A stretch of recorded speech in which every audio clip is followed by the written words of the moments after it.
সময় ভিডিও করতে হবে।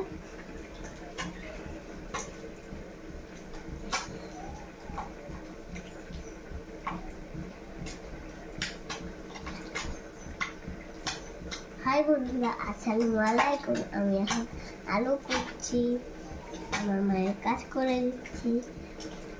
আমার এটাকে বটি আছে,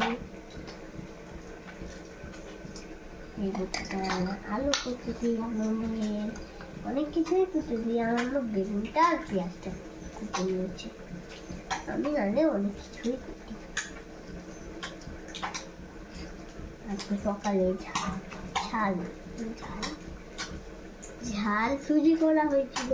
আমি মায়ের জন্য একটু গাজর কেটে দিয়েছিলাম।